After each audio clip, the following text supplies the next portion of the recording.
who are conspiracy theorists? Because we have seen regular people, mums and dads, young people, old people, all on the streets, all imbibing, if you like.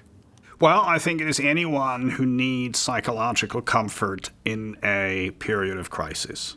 Because having somebody to blame, some dark forces for what is going on in the world, for some people is comforting. It is easier for them to do that than it is to accept that we're just living through a random, tragic period of human history. So it is anyone, really? Anyone could believe in a conspiracy theories if the circumstances are right. And how easy is it to go from one conspiracy to the next? Well, actually, it turns out most people who believe one conspiracy theory are also likely to believe others. There is strong evidence to suggest that the belief in conspiracy theories clusters together. And everybody has their favorite Uncle Bruce who believes in chemtrails and is a climate denier and now probably also a COVID conspiracy theorist. When you're speaking to someone who is adamant that they have the truth, I mean, how do you go about that? What do you say? Well, I think the most important thing is to understand your audience and to segment based on who you're talking to.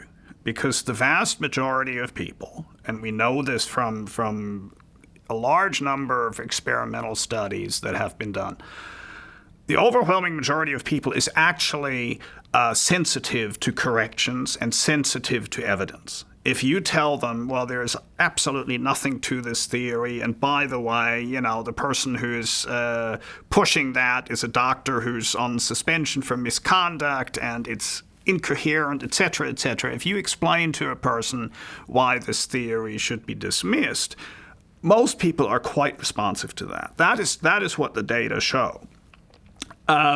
So that is sort of good news that we can do something about the misinformation that is out there within limits.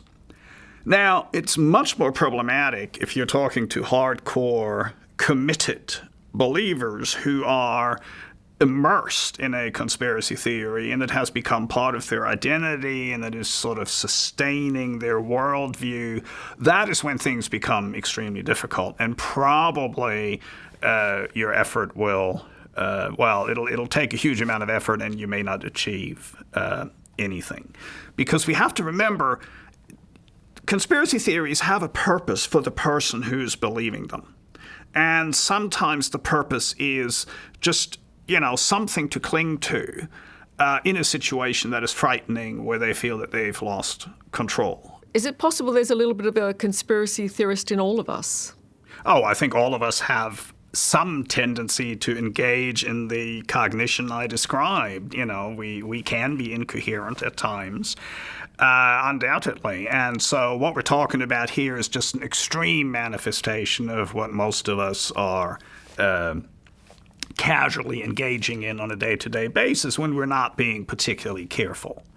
But of course, the whole point of having science is to overcome those cognitive limitations and to replace it by a process that is ironing out those flaws.